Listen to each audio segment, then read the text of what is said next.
وإن هذه أمتكم أمة واحدة وأنا ربكم فاتقون.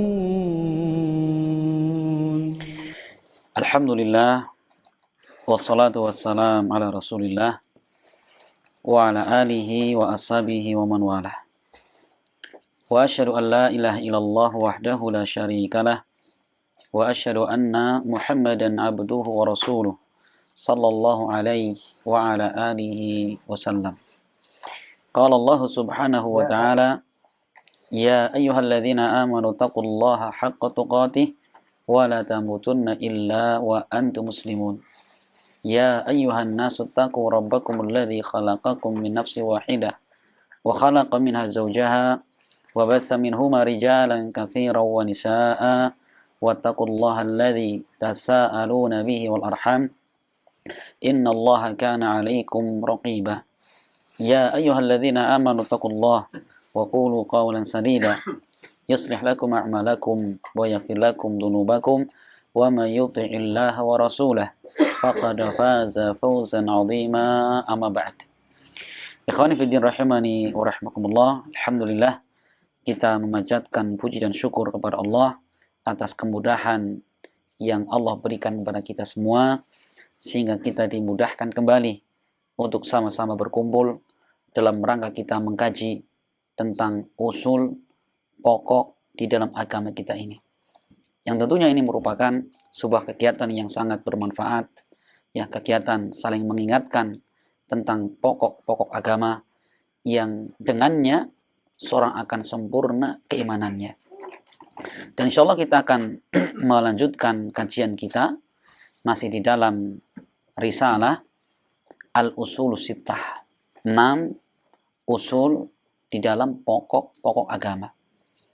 Pada pertemuan yang lalu kita telah menyelesaikan asal yang pertama, pokok yang pertama tentang apa? Tentang ikhlas, ya, yaitu mengikhlaskan agama hanya untuk Allah dan tidak menyekutukannya dengan sesuatu pun.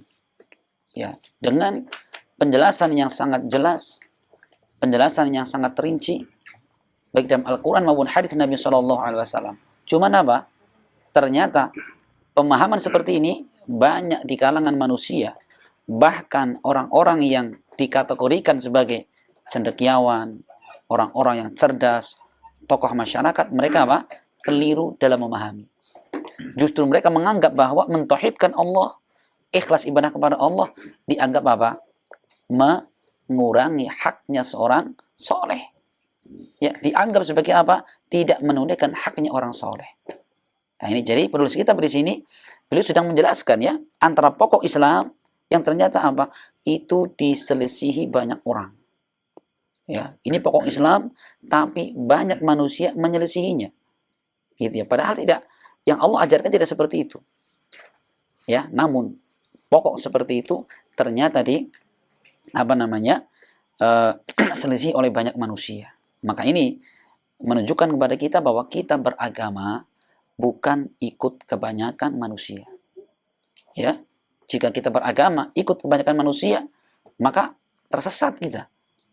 Allah berfirman dalam ayatnya, wa in tuti' aktsara man fil ard yudilluka an sabilillah. Jika engkau mentaati kebanyakan manusia di atas muka bumi, niscaya kalian akan tersesat dari jalan Allah Subhanahu wa taala.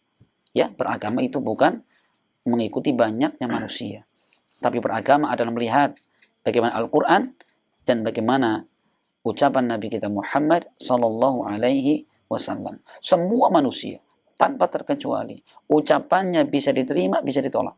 Kecuali siapa? Ucapan Nabi. Sebagaimana diucapkan Imam Malik dan selainnya, beliau mengatakan kullun nasi qad yukhadu aw yutraku min qawlihi illa sahibu hadzal qabr. Semua manusia bisa diterima dan ditolak ucapannya. Jika ucapannya sesuai dengan Al-Qur'an, sunnah Nabi, kita terima. Namun jika bertentangan, kita tolak. Kecuali kata Rasul, kata beliau, kata Imam Malik, kecuali penghuni kubur ini. Beliau sambil menuju ke kuburan Nabi SAW. Ya, dan Imam Malik nggak kemudian kayak gini. Gitu ya. Kalau dulu zaman kita kecil kalau ada kuburan jangan ditunjuk, nanti jarinya busuk gitu ya. Itu keliru, itu khurafat itu. Ya. Orang mau nunjuk mau nggak nunjuk mesti akan busuk gitu ya. Kita zaman kecil lucu-lucu tuh akidahnya itu. Hati-hati jangan nunjuk ke kuburan, nanti busuk kata mereka. Lah ini Masya Allah ya, akidah seperti itu sudah tertanam sejak kecil. Ada kemudian kunang-kunang malam. Oh, ini kukunya siapa? Orang mati. Itu akidah siapa? Akidah orang jahiliyah. Dulu orang jahiliyah punya keyakinan kalau ada orang mati karena terbunuh, terdolimi, maka tulang berulangnya ini akan hidup kembali, kemudian ganggu manusia. Maka Rasul datang mengatakan, la adwa wala tiarata wala hula wala hamata wala safar. Ya, tidak ada yang namanya penyakit menular dengan sendirinya. Wala hula wala hama, tidak ada memedi, tidak ada hama. Hama tadi itu keyakinan orang musyrik, orang sudah mati, ya, yang dia terdolimi, terbunuh, nanti tulang belunya hidup, ganggu orang lagi pada jualan malam diganggu, gitu ya. Itu tidak ada. Sampai akhirnya apa? Itu dibikin sebuah film Si Manis Jembatan Ancol, gitu ya. Itu luar biasa. Makanya kalau kita seorang muslim ya, tidak membekali diri dengan ilmu agama, akidah yang kuat, Masya Allah, itu sangat rentan kita ini diserang akidahnya, ya, diserang akidahnya. Maka Masya Allah ya, walaupun majlis sangat sederhana seperti ini, namun kemanfaatannya luar biasa. Ini usul yang pertama. Jadi penulis kitab ini sedang menggambarkan kepada kita bahwa usul yang sangat dasar mentauhidkan Allah Subhanahu wa taala justru dianggap kebanyakan manusia sebagai apa? Kurang adab terhadap orang soleh, tidak menunaikan haknya orang soleh. Itu intinya. Kesyirikan mereka anggap sebagai apa? Sebagai kecintaan kepada orang soleh. Bahkan sekarang ada istilah lagi, kearifan lokal. Masya Allah, kesyirikan, perdukunan, ya, dianggap sebagai budaya. Masya Allah, padahal Islam ya menilai perdukunan itu perkara yang sangat membahayakan. Bahkan itu bisa menyebabkan kekufuran. Alhamdulillah. Kita masuk insya Allah di asal yang kedua. Qala al-mu'allif al-aslu tsani. Asal yang kedua. Amarallahu bil ijtima'i fid din wan nahyi 'anit tafarruqi fabayyana Allahu hada bayanan syafiyan tafhamuhul awam. Beliau mengatakan Allah memerintahkan agar kita kaum muslimin ijtima, bersatu di dalam agama ini dan melarang dari berpecah belah. Dan Allah menjelaskan hal ini dengan penjelasan yang sangat lengkap, bahkan orang awam sekalipun memahaminya. Nanti kita sebutkan dalil-dalilnya. Ya. Kemudian kata beliau, wa nahana an nakuna kalladzina tafarraqu wa ikhtalafu qablana fahalaku. Dan Allah juga melarang kita, ya, seperti orang-orang yang mereka berpecah belah, berselisih dari umat-umat sebelum kita, fahalaku, maka kemudian mereka akhirnya binasa. Ini perpecahan, perselisihan menjadikan mereka binasa. Wa dzakara annahu amara al-muslimina bil ijtima'i fid din wa nahu an tafarruqi fihi.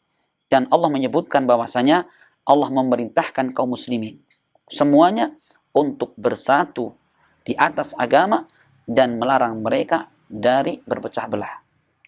Wa yazidu wuduhan ma waradat bihi sunnatu minal ajabil ujabi fi dzalik. Dan menambah kejelasan, yaitu keterangan yang datang dalam sunnah, ya, dengan keterangan yang minal ajabil ujab, dengan perkara yang sangat menakjubkan dalam perkara tersebut. Perhatikan ya, ini usulnya itu. Jadi Islam memerintahkan kita bersatu, meninggalkan perselisihan. Ya, tsumma sara al-amru ila anal iftiraqa fi usulid din wa furu'ihi huwal ilmu wal fiqhu fid din. Kemudianlah berubah. Ya.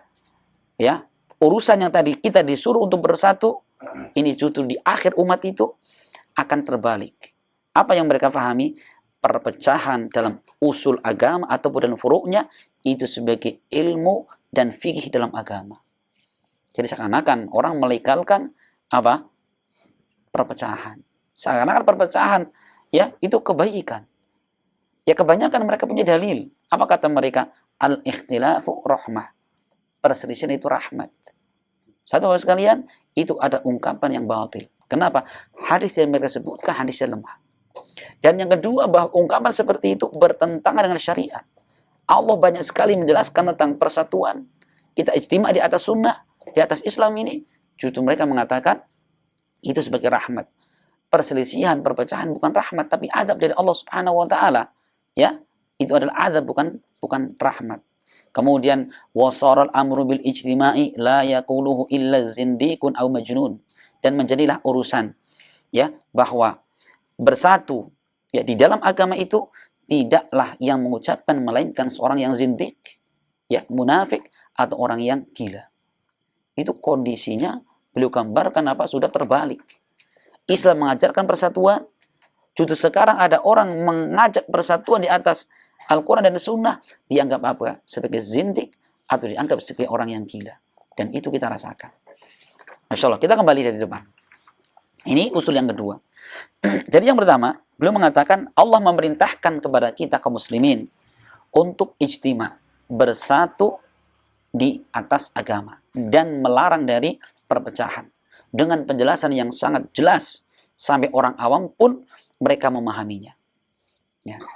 Adapun perintah Allah tentang kewajiban kita bersatu, ya, adalah terdapat di dalam surat Ali Imran ayat 103. Allah berfirman, wa'tasimu bihablillahi jami'an wa la tafarraqu. Dan berpegang teguhlah kalian bihablillah, dengan tali Allah. Apa makna hablullah itu? Agama, Al-Quran dan Sunnah. Jami'an secara keseluruhan, wala tafarraqu, dan janganlah kalian bercerai-berai. Jangan bercerai-berai. Perhatikan, perintah bersatu di atas apa? Agama. Perhatikan ya. Kita bersatu di Allah itu di atas agama.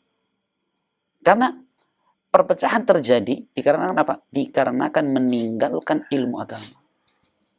Ya, sehingga yang berbicara orang-orang bodoh. Maka kata para ulama, lau sakatal jahil mahasalal khilaf. Andaikan orang bodoh mereka diam, ya niscaya tidak akan terjadi perselisihan. Ini awal kalinya Bapak sekalian. Munculnya perselisihan itu kenapa? Orang yang tidak tahu ilmu agama bicara urusan agama. Bahkan seakan-akan urusan agama itu perkara yang murah. Ya, semua orang bisa menjawab pertanyaan seakan-akan semua Syekhul Islam. Orang baru nonton YouTube 2 kali udah Syekhul Islam sudah. Semua dijawab. Ya, luar biasa. Berbeda dengan para ulama kita. Imam Malik rahimahullah, beliau pernah kedatangan seorang tamu kenegaraan. Tamu kenegaraan dari luar negeri. Utusan presiden, amir mereka datang ke Imam Malik menanyakan beberapa urusan, berapa puluh urusan itu. Imam Malik hanya mampu menjawab berapa kelintir soal itu. Ya, Imam, saya jauh-jauh ke sini menanyakan cuma seperti itu. Iya, sampaikan kepada masyarakat. Malik tidak mengetahuinya. Tuh, nggak ada urusan apa? Gengsi. Masa saya nggak bisa jawab? Masya Allah itu ya. Ini, bagaimana sekalian, ketika kita berbicara tanpa ilmu itu yang bikin perpecahan. Ya, maka kapan kita, ya orang yang tahu kadar dirinya, ya kita bisa yang ngaji. Kita bisa menyampaikan hanya kitab, sudah, nggak usah ngurusi perkara perselisihan, nggak ngurusi masalah yang detail-detail, biar ulama yang membicarakan. Urusan beres. Kewajiban kita adalah mempelajari, amalkan. Pelajari, amalkan. Pelajari, yakini. Sudah beres. Di hadapan Allah kelak, sudah cukup kita. Kenapa kamu melakukan seperti itu? Karena engkau ya Allah dan Rasulmu mengajar kami seperti ini. Beres. Gitu ya. Nggak capek, sudah gitu. Nah, ini Masya Allah. Jadi yang pertama, Allah mengatakan wa'tasimu bihablillahi jami'an. Berpegang teguhlah kalian dengan tali agama Allah. Semuanya. Kalian semua. Dan jangan bercerai-berai. Coba. Ayat yang kedua. Masih di dalam surat Ali Imran ayat 105. Allah berfirman, وَلَا تَكُونُوا كَالَّذِينَ تَفَرَّقُوا وَاخْتَلَفُوا. Janganlah kalian menjadi seperti orang-orang yang berpecah belah dan mereka berselisih. Ini kita tidak boleh, kata Rasul, kata Allah, berselisih. Ya. Yang ketiga, Allah berfirman dalam surat Al-An'am 159. Allah berfirman, innal ladzina farraqu dinahum wa kanu syi'an lasta minhum fi syai'. Innama amruhum ilallah. Sesungguhnya orang-orang yang mereka memecah belah agama mereka dan mereka bergolong-golong, apa kata Allah? Lasta minhum bisyai. Engkau tidak ada sedikit pun bagian dari mereka. Perhatikan, Rasul nggak ada bagian ikut perpecahan itu. Yang ada bahwa Rasul itu berdakwah adalah mempersatukan. Ya, innama amruhum ilallah. Sesungguhnya urusan mereka dikembalikan kepada Allah Subhanahu wa taala. Dan masih banyak sekali dalil-dalil yang menunjukkan kepada kita tentang apa? Tentang kewajiban kita untuk bersatu di atas kebenaran itu. Ya, ini ya. Nah, maka teman-teman sekalian, tidak boleh seorang muslim mereka berselisih. Bahkan yang wajib bagi mereka adalah apa? Mereka bersatu di atas agama yang lurus ini. Ya. Maka kewajiban kita bersatu dalam bab apa? Dalam bab akidahnya, dalam bab ibadahnya, pada hukum agamanya. Jadi yang namanya kita kembali kepada Allah dan Rasulnya itu dalam segala urusan. Ya, selama ini seakan-akan yang tergambar kita kalau kita terjadi perselisihan dalam urusan dunia saja kan, ini ada sengketa kembali kepada Allah dan Rasulnya. Iya betul, cuman apa? Itu terlalu sempit. Jadi ketika Allah mengatakan dalam surat An-Nisa ayat 59, fa in tanaza'tum fi syai'in farudduhu ila Allahi wa Rasul in kuntum tu'minuna billahi wal yawmil akhir. Jika kalian berselisih fi syai'in syai' ya, dalam segala sesuatu. Syai' dalam bahasa Arab itu isim nakirah. Dalam konteks in, syarat. Apa kata para ulama? Yufidul umum, memberikan faedah keumuman. Jika kalian berselisih dalam semua urusan, baik dalam hal ibadah, dalam bab akidah, dalam bab halal haram, bab muamalah, apa kewajiban kita? Farudduhu ilallah, kembalikanlah kepada Allah. Itu Al-Quran, war Rasul, kembali kepada Rasul dalam sunnahnya.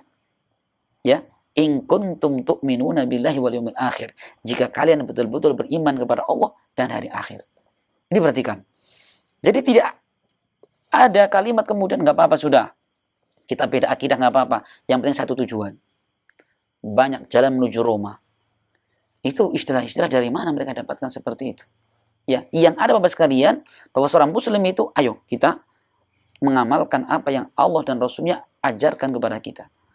Ya, adapun kalau setiap orang mengatakan kullun yabqu ala madhhabihi, kullun yabqu ala aqidatihi, wan nasu ahrarun fi araihim wa yutalibuna bi hurriyatil aqidah wa hurriyatil kalimah wa hadha huwal batil alladzi nahallahu anhu.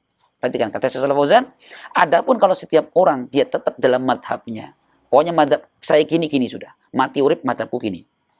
Dan mereka tetap dalam akidah yang berbeda-beda.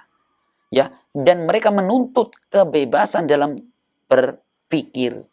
Mereka menuntut kebebasan dalam berakidah, ya, dalam berbicara. Apa kata Shalal Fauzan? Hadza huwal batil. Ini adalah kebatilan yang Allah melarang darinya. Perhatikan ya. Jadi kita itu jangan kemudian selalu yang didengung-dengungkan sudah kita beda tapi sama. Tidak. Kewajiban kita Bapak sekalian adalah mempersatukan. Sekarang kita bertanya, gimana cara mempersatukan umat? Mempersatukan umat adalah dengan kita mengajarkan ilmu. Dengan ilmu kita ajarkan di masyarakat, akan bersatu mereka. Ya. Kenapa terjadi perpecahan? Satu megang ilmunya dari Allah dan Rasulnya, satu tidak megang. Terjadi perselisihan. Kan gitu, itu otomatis. Ya. Maka perkara yang disepakati para ulama itu jangan bikin perkara yang baru. Contoh Bapak sekalian, terjadi perselisihan setiap datang bulan Desember. Tanggal berapa? Tanggal 25. Itu tentang hukum mengucapkan apa? Selamat kepada orang-orang kafir atas hari raya mereka. Ulama di zaman dahulu sudah menyebutkan. Seperti Ibnu Qayyim al-Jauziyah dalam kitab beliau, Ahkamu Ahli Zimmah. Hukum terhadap orang kafir zimmi. Beliau menyebutkan, menukilkan ijma seluruh para ulama, seluruh kaum muslimin sepakat tentang haramnya mengucapkan selamat hari raya orang kafir. Coba. Itu kalau seandainya kita seperti itu sudah beres. Lah sekarang apa? Dianggap itu perkara khilafiyah. Ada yang boleh, ada yang tidak. Nah itu semua sekalian terjadi kenapa? Karena orang-orang yang tidak berkompeten dalam urusan agama, mereka berbicara. Lau sakatal jahil mahasalal khilaf, kata para ulama. Andaikan orang yang jahil tidak tahu ilmu diam, tidak terjadi khilaf. Maka semakin banyak orang berbicara urusan agama, bukan ahlinya, banyak terjadi perselisihan. Ya, semua yang bicara dianggap alim. Maka Masya Allah ya, luar biasa Bapak sekalian. Ini luar biasa. Ya, fitnah yang menimpa kaum muslimin. Nah, maka kewajiban seorang muslim adalah apa? Kita bersatu di atas Al-Quran dan Sunnah Nabi Shallallahu Alaihi Wasallam. Ya, dan Allah Subhanahu Wa Taala tidak meninggalkan dan membiarkan kita berselisih dan berpecah. Ya, tanpa Allah kemudian apa? Menjadikan di tengah-tengah kita ini penyelesaian. Kenapa? Allah menyebutkan jika terjadi perselisihan, bagaimana solusinya? Farudduhu ilallah, kembalikan kepada Allah. Nah, sekarang bagaimana mengembalikan urusan kepada Allah dalam kondisi kita tidak tahu ilmunya? Ya, maka solusi yang pertama adalah kita sebarkan ilmu yang benar.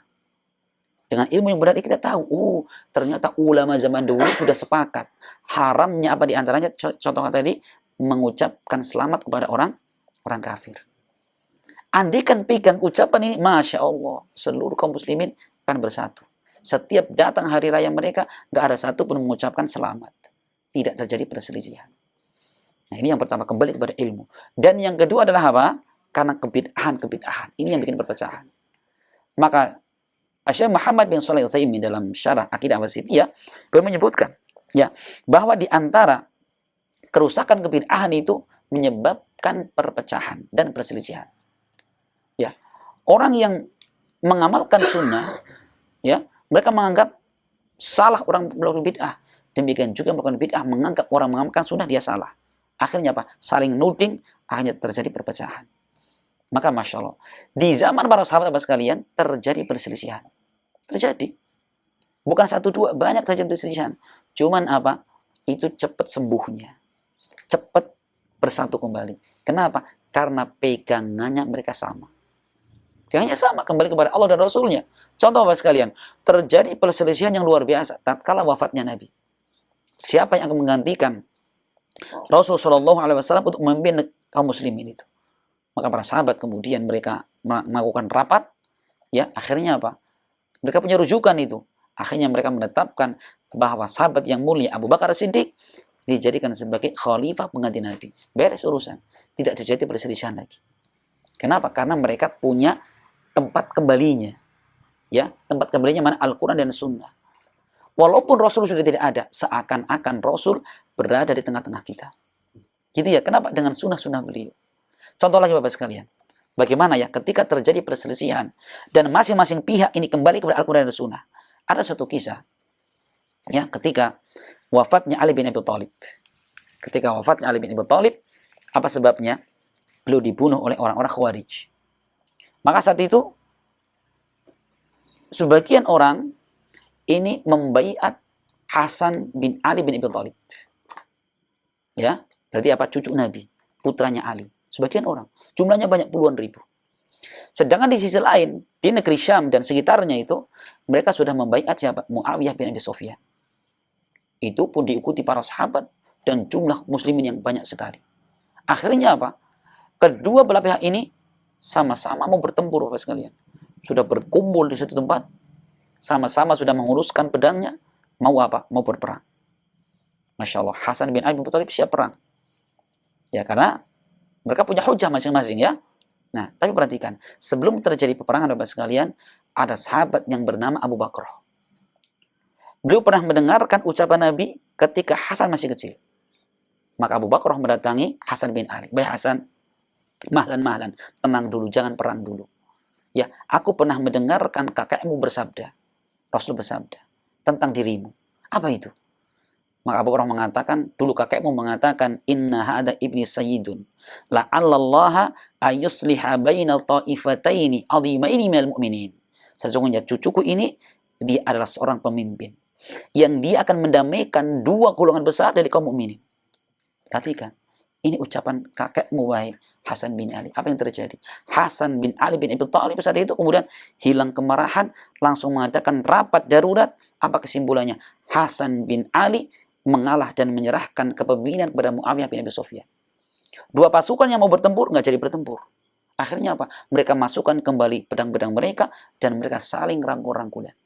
Maka di tahun itu disebutkan para ulama sebagai Amul Jamaah, sebagai tahun persatuan. Setelah kejadian itu 30 tahun lamanya negara dalam keadaan aman, tidak terjadi peperangan. Luar biasa. Satu hadis Nabi ketika mereka menjadi rujukan. Ya, terjadi persatuan. Nah ini Masya Allah ya, ini contoh dalam sejarah Islam yang menjelaskan kepada kita bahwa solusi persatuan umat itu adalah kembali kepada usulnya. Ya, kembali apa? Kepada Al-Quran dan Sunnah Nabi Sallallahu Alaihi Wasallam. Ustaz, sekarang semua mengatakan kembali kepada Al-Quran dan Sunnah. Oh, ada yang nomor 3 berarti. Dengan pemahaman siapa? Ya, dengan pemahaman salafus soleh tentunya.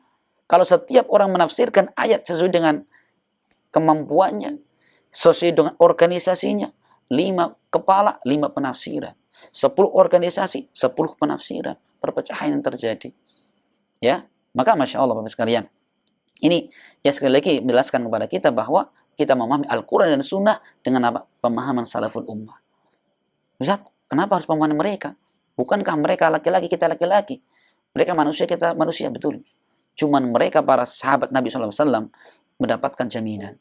Rasul pernah menyebutkan tentang keutamaan mereka. Khairun nasi qarni, thumma alladhina yalunahum, thumma alladhina yalunahum. Sebaik-baik generasiku, para sahabat. Kemudian setelahnya, para tabi'in. Kemudian setelahnya, tabi'ut tabi'in. Dan 3 generasi ini belum terjadi. Yang namanya perselisihan yang sangat runcing. Terjadi perselisihan yang sangat banyak itu kapan? Ketika setelah 3 zaman ini. Ya, 3 zaman ini baru terjadi perselisihan.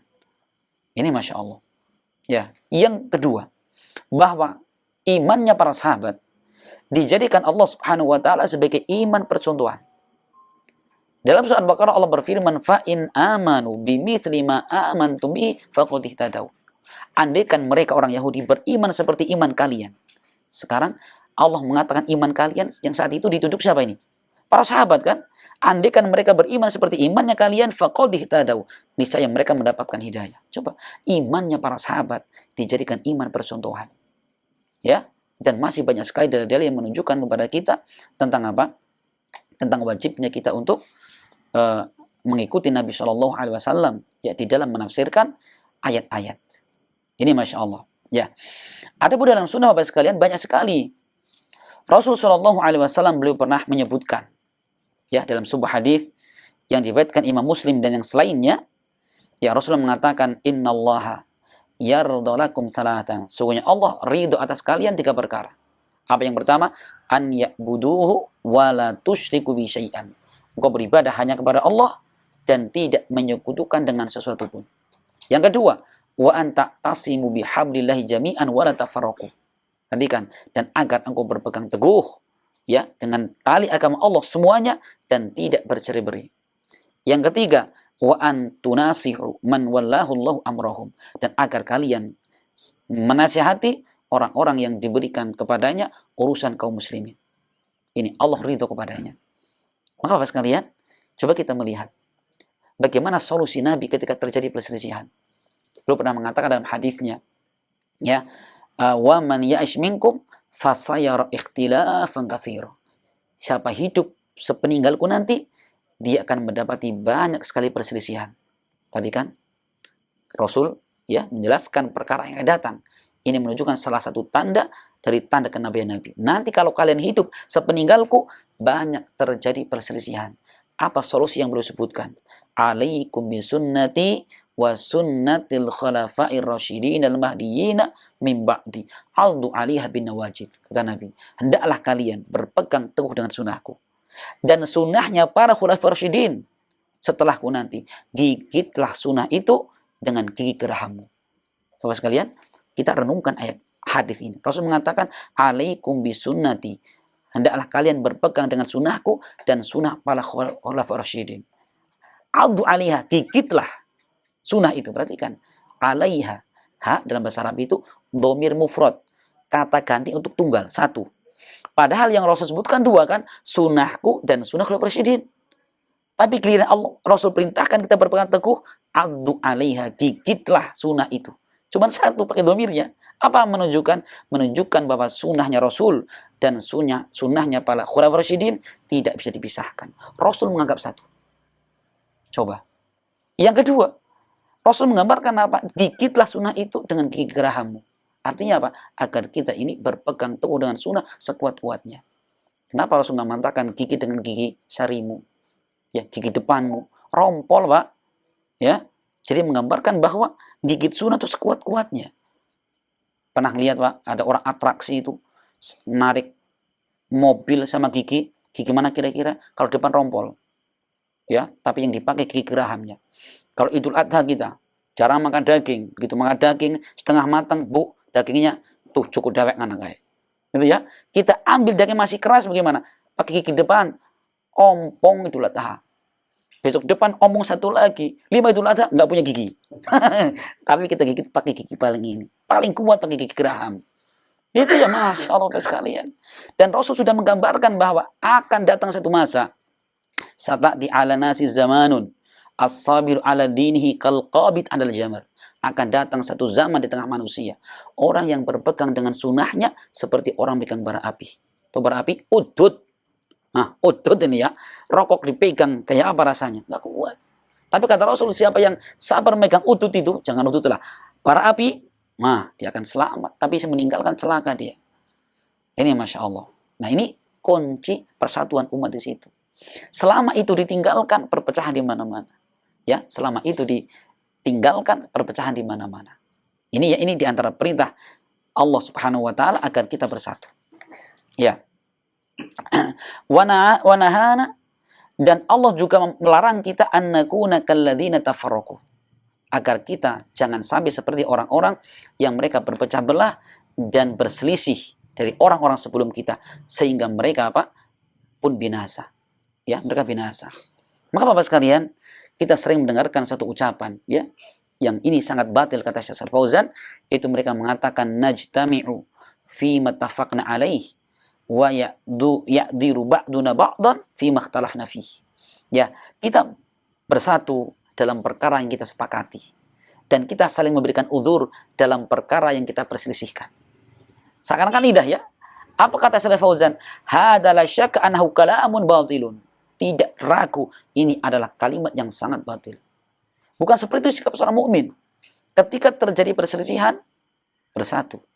Ya, ketika terjadi perselisihan, ayo kembali kepada Al-Quran dan Sunnah. Itu persatuan. Ya, maka ahlus sunnah itu selalu apa? Ahlus sunnah wal jamaah. Ahlus sunnah, ya, orang yang ahli dalam urusan sunnah, mengamalkan sunnah, mempelajarinya, membelanya, wal jamaah, dan mereka bersatu. Giliran ahlul bid'ah wal furqah. Ya, ahlul bid'ah dan ahli perpecahan. Selalu. Itu yang disebutkan Rasulullah SAW dan para ulama selalu itu. Ahlus sunnah wal jamaah, ahlul bid'ah wal furqah. Selalu kebid'ahan itu mesti yang terjadi adalah perselisihan dan permusuhan. Iya. Maka kata Syekh Fauzan belum mengatakan di sini ya, bahwa inna ruju'a ila kitabillah yuzilul ahqad wa yuzilul adghan. Ya, maka dengan kita kembali kepada Al-Qur'an, kitab Allah, akan menghilangkan permusuhan, dendam sesama kaum muslimin, ya. Jadi ini Bapak sekalian, orang yang dalam hatinya masih ada keimanan sekecil apapun, ketika dia ditarik, "Ayo Mas, kembali kepada Allah, kepada Rasulnya," dia akan apa? Akan senang. Tapi kalau kemudian setiap kita, "Ayo Mas, ini ulama saya seperti ini, guru saya seperti ini," apa kita tertarik? Tidak. Perhatikan ya, orang yang punya iman, coba kayak kita iman, Mas ini Mas, ayat Allah seperti ini, hadis seperti ini, kita langsung tertarik. Kita mendengarkan apa yang diucapkan Allah dan Rasul. Tapi kebalik, kalau kita diajak, "Ayo nih Mas, ini ulama saya gini," itu ulamamu bukan ulama saya. Guru saya gini, itu gurumu bukan guru saya. Kan gitu ya. Itu ketika yang menjadi patokan barometer bukan dalil, itu guru. Ya, akhirnya apa terjadi? Apa? Perselisihan. Coba kalau setiap kita tahu bagaimana Al-Quran, bagaimana sunnah Nabi, persatuan di mana-mana. Ya, Masya Allah. Ya, maka kalau kita mengucapkan ayo kembali kepada Al-Quran dan Sunnah, Masya Allah, maka dia akan kembali dan segera merujuk kepada apa yang kita dakwahkan kepada mereka. Iya. Nah, kemudian kata beliau, dan Allah Subhanahu wa taala menyebutkan tentang perintah ya kepada kaum muslimin untuk apa? Bil ijtima'i fiddin, untuk bersatu di atas agama. Wa nahahum an tafarruqi fih, dan melarang mereka berpecah belah di dalam agama. Ya, kemudian apa? Ditambah dalam sunnah kata beliau. Dan bertambah jelas lagi keterangan dalam sunnah Nabi SAW yang sangat menakjubkan tentang apa? Perintah kita kepada kita agar kita bersatu. Tadi dalilnya diantaranya. Rasul mengatakan bahwa siapa yang hidup sepeninggalku nanti, dia akan melihat banyak sekali perselisihan. Apa solusinya? Alaikum bisunnati wa sunnatil khulafa'ir rasyidin. Hendaklah kalian berpegang dengan sunnahku dan sunnahnya para khulafa'ir rasyidin. Lah Ustaz, terus bagaimana? Kok kata para ulama ada namanya khilaf yang diperbolehkan. Nah, itu maksudnya adalah ketika terjadi khilaf yang sama-sama punya dalil, sama punya istidlal. Gitu. Maka silakan terjadi perselisihan. Itu pun tetap kita mencari mana yang lebih rajih tanpa memaksakan orang lain. Tapi kalau khilafnya kok terjadinya apa? Yang satu punya dalil, satu tanpa dalil, itu bukan khilaf namanya. Satu hak, satu batil namanya. Itu ya. Jadi masalah nih sekalian. Ini sudah tersamarkan dengan kaum muslimin. Tidak bisa membedakan mana khilaf yang diperbolehkan, mana khilaf tidak diperbolehkan. Bahkan sebagian mereka mengatakan, itulah nggak apa-apa sama-sama, kiblatnya sama kok, ada kita beda. Nah itu, ibadahnya kita beda. Tidak seperti itu Bapak sekalian. Seorang muslim ini adalah bagaimana kita menyebarkan kebenaran tengah umat manusia. Ya, dan dengan kita menyebarkan ilmu ini merupakan apa? Sebab bersatunya kaum muslimin. Ya, sebab ijtima'nya kaum muslimin di atas tali agama Allah Subhanahu wa taala. Bagaimana kita mau bersatu di atas agama ketika kita nggak tahu agama mana, adat mana, syirik mana, tauhid mana? Mustahil ya akan terjadi persatuan. Ya. Kemudian kata beliau, namun yang sangat aneh kata beliau, tsumma saral amru, kemudian berubahlah urusannya, bahwa orang yang berpecah dalam urusan agama baik dalam usul maupun furuknya dianggap sebagai ilmu, sebagai fikih dalam agama. Nah, jadi dianggap hal-hal yang wajar, hal yang diperbolehkan dalam apa? Berselisih dalam urusan agama. Ya, Masya Allah. Padahal, ya, makanya penting Bapak sekalian, ya, kita tuh semakin mempelajari agama ini, kita bisa tahu ada perkara yang memang boleh khilaf, ada yang tidak boleh khilaf sama sekali. Ya, iya. Kemudian kata beliau, sehingga orang-orang yang menuduh ini bahwa orang yang mengajak bersatu itu dianggap sebagai zindik atau orang-orang yang gila. Coba sekarang Bapak sekalian, kita berdakwah di tengah-tengah manusia. Kaum muslimin saja jangan jauh-jauh. Ayo Pak kita bersatu dengan Al-Quran dan Sunnah Nabi SAW. Lah, kamu orang gila apa ini? Zaman sekarang kok nganu apa persatuan? Udah yang penting jalan bareng-bareng saja. Toh jalan ke surga banyak jalannya. Itu keluar Bapak sekalian. Coba ya, apakah betul bahwa jalan ke surga itu banyak sekali? Rasulullah SAW beliau pernah suatu ketika ya menggambarkan dalam hadis Abdullah bin Mas'ud. Kata Ibnu Mas'ud, khattalana Rasulullah SAW khattan biyadihi. Thumma yaqul, hadha sabilullahi mustaqim. Kata Ibnu Mas'ud, suatu ketika Rasul bikin garis lurus di pasir, satu garis. Satu. Kemudian kata Rasul, hadha sabilullahi mustaqim. Ini jalan Allah yang lurus. Berapa jalannya? Satu. Thumma khatta khututan an yamini dhalikal khati wa an shimalihi. Kemudian Rasul bikin jalan banyak sekali, kanan ke kiri.